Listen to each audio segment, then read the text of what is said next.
Assalamualaikum warahmatullahi wabarakatuh. Waalaikumsalam warahmatullahi wabarakatuh. Memang jam-jam rawan, jam makan siang. Bisa saya ulang sekali lagi? Assalamualaikum warahmatullahi wabarakatuh. Waalaikumsalam warahmatullahi wabarakatuh. Oke, terima kasih. Perkenalkan, saya Karmila SPDI akan membawakan materi menyebut 4 dinamo.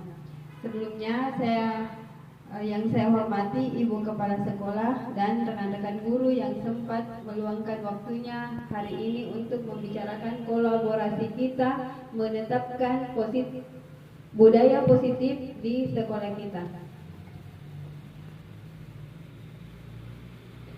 Nah, ini di depan Kareng Bapak Ibu. Yang pertama itu ada fasilitator kami yaitu Andi Siti Emeralda SPD MPD.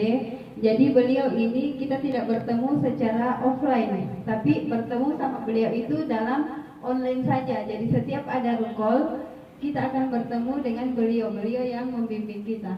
Kemudian ada yang kedua Bapak Hasriadidullah SPDGR. Nah, beliau ini adalah pengajar praktik sekaligus kepala sekolah di UPT SMA Negeri 14 Jeneponto, tepatnya di Rumbia. Dan saya sendiri mungkin Bapak Ibu sudah kenal karena kita satu sekolah ya. Jadi saya sendiri Karmila, calon guru penggerak angkatan 10.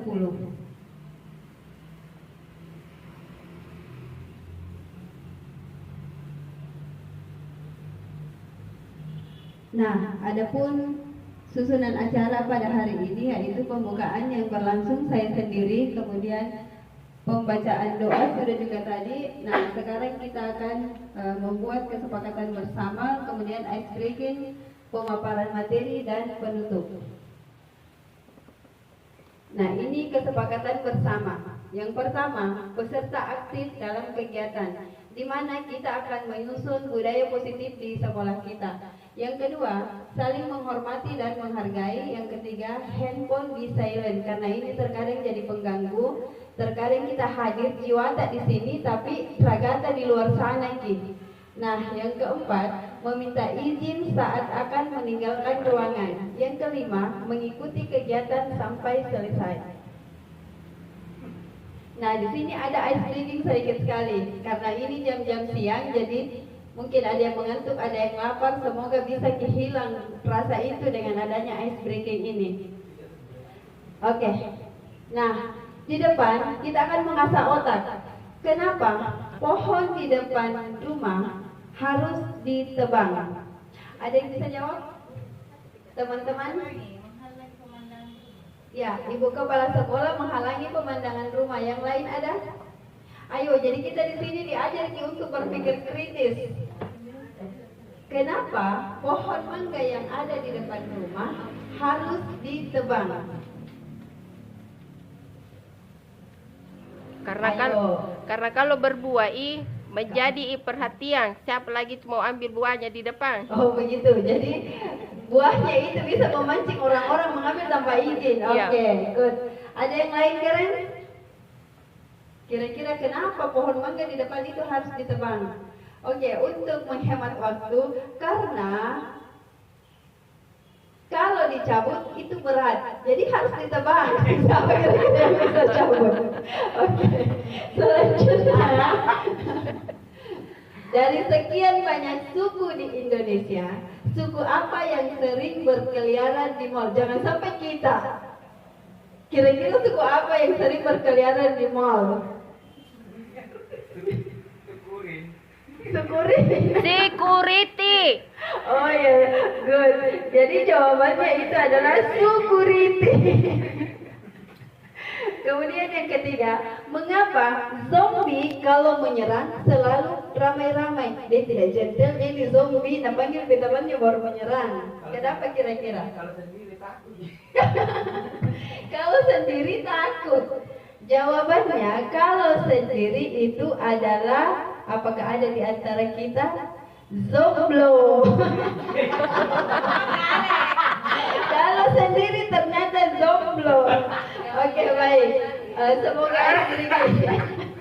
Semoga ice breaking ini bisa ngantuk dan rasa lapar kita.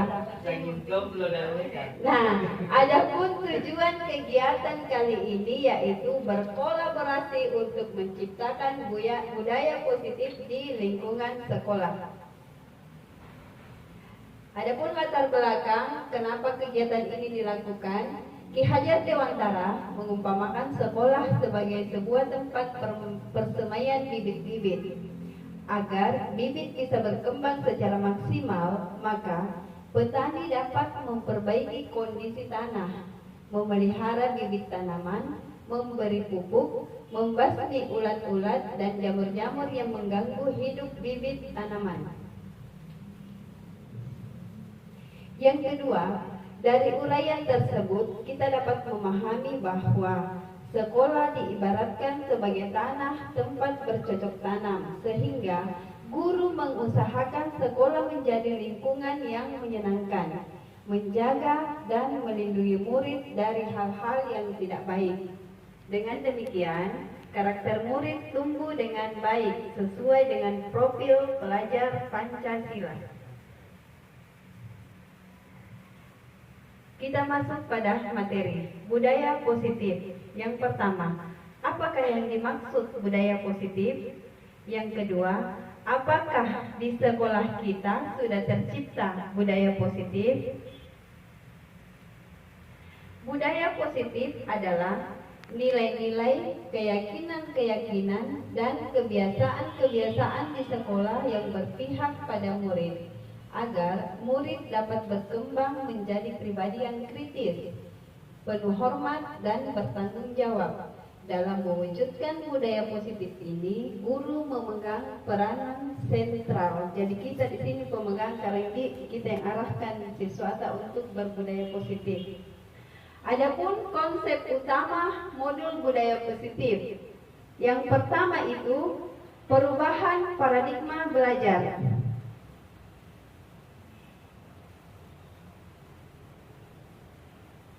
Perilaku manusia. Adapun yang ketiga yaitu menghargai nilai-nilai kebajikan. Nah, di sini ada motivasi ekstrinsik. Jadi motivasi ekstrinsik ini yang berasal dari dalam dirinya, melakukan sesuatu untuk menghindari ketidaknyamanan atau hukuman, kemudian melakukan sesuatu untuk mendapatkan imbalan atau penghargaan dari orang lain. Nah, ini Kareng, siapa tahu di sekolah kita ini masih terjadi siswa itu melakukan sesuatu hanya di depan tak. Jadi ini yang harus dirubah. Dia melakukan sesuatu karena takut dihukum, padahal itu bertentangan dari dalam dirinya. Nah, ini yang harus kita rubah. Kemudian, apakah dia melakukan sesuatu untuk mendapatkan imbalan? Terkadang juga. Karena ada wali kelas atau beberapa guru yang suka memberikan hadiah, apakah itu memberikan permen, apakah itu memberikan nilai. Nah, ini juga Kareng sebenarnya kalau dilihat secara kasat mata itu bagus, artinya kita menghargai anak-anak. Tapi yang sebenarnya jangka panjangnya itu sangat merusak. Kenapa? Ketika tidak ada lagi hal demikian, maka anak-anak tak cenderung acuh. Dia tidak akan peduli dengan lingkungan. Kenapa? Karena tidak ada yang mau hukum nih. Tidak ada nih rasa ketakutan. Nah, ketika dia sampai di rumahnya, apakah orang tuanya ini akan seperti dengan kita? Kan ada dua. Apakah orang tua juga disiplin di rumah atau guru juga sama disiplinnya? Jadi ini yang harus kita rubah. Nah, ini adalah motivasi intrinsik. Menghargai nilai-nilai kebajikan. Apakah anak-anak ini berbuat, mau itu kita lihat atau tidak kita lihat, kita suruh atau tidak kita suruh, ini akan muncul dari dalam dirinya, bukan tekanan dari orang lain. Materi berikutnya yaitu kebutuhan dasar manusia, di mana 5 kebutuhan dasar manusia yang tidak bisa kita hindarkan. Yang pertama, apa itu yang pertama Karen? Bertahan hidup. Bertahan hidup. Nah, bertahan hidup. Kemudian yang kedua, dia kita membutuhkan kasih sayang. Yang ketiga, kita membutuhkan kebebasan. Yang keempat, kita membutuhkan kesenangan. Yang kelima, kita membutuhkan penguasaan. Apakah yakin ini 5 di kebutuhannya manusia? Apakah ada kebutuhan lain selain dari yang di atas? Ada mungkin. Kalau saya ada kebutuhan sebenarnya di luar dari atas. Kebutuhan duit, yaitu materi. Saya sangat membutuhkan itu supaya saya merasa bahagia. Semua orang kerendi. Nah, apalagi mama-mama yang luar biasa, anaknya tidak mau tahu harus ada. 5 posisi kontrol. Nah, di sini ada 5 posisi kontrol terhadap murid. Yang pertama, apakah kita sebagai penghukum? Yang kedua, apakah kita sebagai pembuat merasa bersalah? Yang ketiga, apakah kita sebagai teman? Atau yang keempat, apakah kita pemantau? Atau yang kelima, apakah kita sebagai manajer? Ini perilaku manusia. Adapun yang ketiga yaitu menghargai nilai-nilai kebajikan. Nah, di sini ada motivasi ekstrinsik. Jadi motivasi ekstrinsik ini yang berasal dari dalam dirinya, melakukan sesuatu untuk menghindari ketidaknyamanan atau hukuman, kemudian melakukan sesuatu untuk mendapatkan imbalan atau penghargaan dari orang lain. Nah, ini Kareng, siapa tahu di sekolah kita ini masih terjadi siswa itu melakukan sesuatu hanya di depan tak. Jadi ini yang harus dirubah. Dia melakukan sesuatu karena takut jadi hukum, padahal itu bertentangan dari dalam dirinya. Nah, ini yang harus kita rubah. Kemudian, apakah dia melakukan sesuatu untuk mendapatkan imbalan? Terkadang juga, karena ada wali kelas atau beberapa guru yang suka memberikan hadiah. Apakah itu memberikan permen, apakah itu memberikan nilai. Nah, ini juga Kareng sebenarnya kalau dilihat secara kasat mata, itu bagus. Artinya kita menghargai anak-anak, tapi yang sebenarnya jangka panjangnya itu sangat merusak. Kenapa? Ketika tidak ada lagi hal demikian, maka anak-anak kita cenderung acuh. Dia tidak akan peduli dengan lingkungan. Kenapa? Karena tidak ada yang mau hukum nih, tidak ada nih rasa ketakutan. Nah, ketika dia sampai di rumahnya, apakah orang tuanya ini akan seperti dengan kita? Kan ada 2, apakah orang tua juga disiplin di rumah atau guru juga sama disiplinnya. Jadi ini yang harus kita rubah. Nah, ini adalah motivasi intrinsik, menghargai nilai-nilai kebajikan. Apakah anak-anak ini berbuat, mau itu kita lihat atau tidak kita lihat, kita suruh atau tidak kita suruh. Ini akan muncul dari dalam dirinya, bukan tekanan dari orang lain. Sekarang kita memasuki segitiga restitusi. Nah, ini Mikareng yang saat ini sedang diagung-agungkan oleh kurikulum Merdeka, di mana segitiga restitusi itu mampu menimbulkan rasa percaya diri anak tanpa ada tekanan. Apa itu segitiga restitusi? Yaitu proses menciptakan kondisi bagi peserta didik untuk memperbaiki kesalahan mereka, sehingga mereka bisa kembali pada kelompok mereka dengan karakter yang lebih kuat. Adapun segitiga restitusi, yang pertama itu validasi tindakan yang salah. Nah, setelah memvalidasi, bagaimana caranya kita memvalidasi? Kamu tentu punya alasan mengapa kamu melakukan itu. Nah, ini pertanyaan yang formal Kareng, jadi bisa kita melakukan pertanyaan sesuai dengan bahasa daerah tak, tapi yang sama maknanya. Terus kita tanyakan lagi, ada tidak cara yang bisa kamu adakah cara yang lebih efektif untuk mendapatkan apa yang kamu butuhkan? Nah, ini pertanyaan-pertanyaannya. Kemudian yang kedua, menstabilkan identitas. Setiap orang pasti pernah melakukan kesalahan. Jadi jangan timpahkan ini kesalahan kepada murid itu sendiri. Jadi kita harus menguniversalkan, semua orang pasti pernah melakukan kesalahan, karena faktanya memang begitu. Kita juga sudah jadi guru, pasti pernah berbuat kesalahan. Nah, yang berikutnya, kamu bukan satu-satunya yang pernah melakukan ini. Jadi bisa jadi karena dia terus dihakimi, tapi ternyata ada temannya yang kita tidak ketahui. Besok kenapa? Dia melakukan tunji tidak dianu ji. Jadi harus dibangkitkan stabilitas identitasnya. Kemudian menanyakan keyakinan. Jadi ini keyakinan yang sudah kita buat di sekolah maupun di kelas. Oke, baik. Selamat pagi Arya. Bagaimana kabarnya hari ini nak? Sehat? Kita tahu aja kenapa aku panggil ke sini? Kenapa? Ya, tidak menyelesaikan tugas ya. Kira-kira yang Arya lakukan itu apakah itu semua kesalahan atau tidak? Kesalahan. Jadi semua orang itu pasti pernah melakukan kesalahan. Nah, ibu juga pernah melakukan kesalahan. Karena kita manusia yang tidak sempurna. Jadi di sini ibu tidak mencari apakah Arya itu bersalah atau tidak. Di sini kita sama-sama mencari solusinya. Jadi bagaimana supaya Arya itu tetap menjadi yang terdepan. Nah, sekarang kenapa?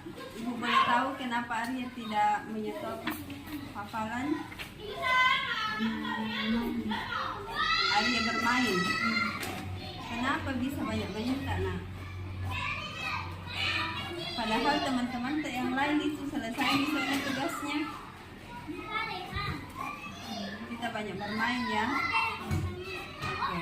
Jadi sekarang ibu bertanya, masih keingat di perjanjian kesepakatan kelas tak waktu ibu baru-baru masuk di kelas tak ada beberapa item itu yang harus kita lakukan kan? Contohnya apa kira-kira?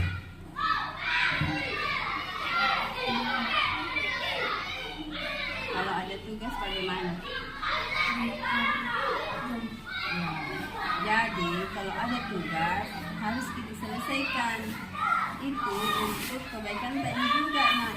Ya, oke. Jadi kira-kira Arya bisa tidak menyelesaikan tugasnya? Bisa. Oke.